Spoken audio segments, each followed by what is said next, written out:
नमस्कार दोस्तों। अक्सर हमें लगता है कि युद्ध सिर्फ बंदूक और गोलियों से लड़े जाते हैं, लेकिन सच्चाई ये है कि सबसे बड़ा युद्ध लड़ा जाता है पैसों के जरिए, फाइनेंस के जरिए। आज मैं आपको बताऊंगा कि कैसे वर्ल्ड वार वन से लेकर आईएमएफ और वर्ल्ड बैंक तक ग्लोबल फाइनेंस ने देशों की किस्मत लिखी। 1914 में जब युद्ध छिड़ा तो सिर्फ गोलियां नहीं बल्कि बॉन्ड मार्केट भी हथियार बन गया। ऑस्ट्रिया, ओटोमैन, रसिया जैसे साम्राज्य बॉन्ड्स के बोझ में दबकर ढह गए।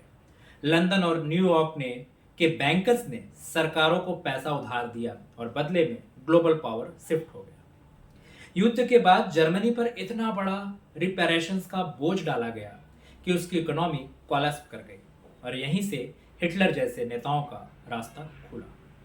दूसरे विश्व युद्ध के बाद दुनिया थक चुकी थी। 1984 में ब्रेटन वुड्स माफ कीजिएगा 1944 में ब्रेटन वुड्स में तय हुआ कि ग्लोबल फाइनेंस को स्टेबल बनाने के लिए एक नया सिस्टम चाहिए। डॉलर को गोल्ड से जोड़ा गया। आईएमएफ और वर्ल्ड बैंक बनाए गए ताकि देश इकोनॉमिक स्टेबिलिटी पा सके। शुरुआत में ये इंस्टीट्यूशंस डेवलपमेंट के लिए बने थे, लेकिन धीरे धीरे ये पावरफुल नेशंस के कंट्रोल टूल्स बन गए। 1960 से 1970 के दशक में एक नया कॉन्सेप्ट आया, इकोनॉमिक हिट मैन।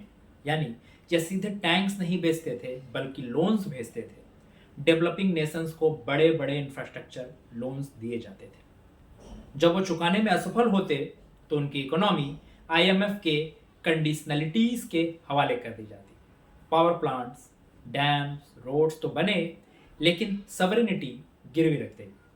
यानी यह नियो कॉलोनिज्म था। पुराने राजाओं की जगह अब आईएमएफ और क्रेडिटर्स का शासन था। 1980 और 1990 के दशक में वाशिंगटन कंसेशन नाम से एक फॉर्मूला आया, जिसका काम था लिबरलाइजेशन, प्राइवेटाइजेशन एंड डीरेगुलेशन। देशों को कहा गया कि अगर लोन चाहिए तो ये रिफॉर्म्स करो। लैटिन अमेरिका और फिर एशिया ने इसे अपनाया। लेकिन 1997 में एशियन फाइनेंशियल क्राइसिस आया, जिसमें थाईलैंड, इंडोनेशिया, कोरिया सब गिर गए और आईएमएफ की पॉलिसीज ने रिकवरी को आसान बनाने की बजाय कई बार और पेनफुल कर दिया। आईएमएफ और वर्ल्ड बैंक ने वादा किया था ओपन मार्केट्स और फ्री कैपिटल से प्रॉस्पेरिटी आएगी, लेकिन सच में यह है कि ओपन कैपिटल फ्लोज ने इनस्टेबिलिटी को और बढ़ा दिया। लैटिन अमेरिका में डेट क्राइसिस, एशिया में करेंसी कोलैप्स, अफ्रीका में स्ट्रक्चरल एडजस्टमेंट, सब जगह एक ही कहानी, गरीब और गरीब होता गया और अमीर और मजबूत। तो दोस्तों, इस दौर में हमें 3 लेसन मिलते हैं।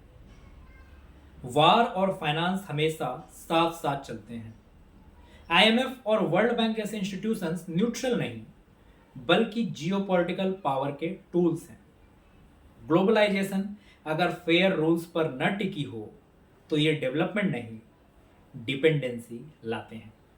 आज भी जब कोई देश आईएमएफ से लोन लेने जाता है तो याद रखिए, यह सिर्फ आर्थिक समझौता नहीं होता, यह सॉवरेनिटी को भी कीमत तय की जाती है। मिलते हैं अगले एपिसोड में किसी और कहानी के साथ। तब तक के लिए अलविदा। Thank you.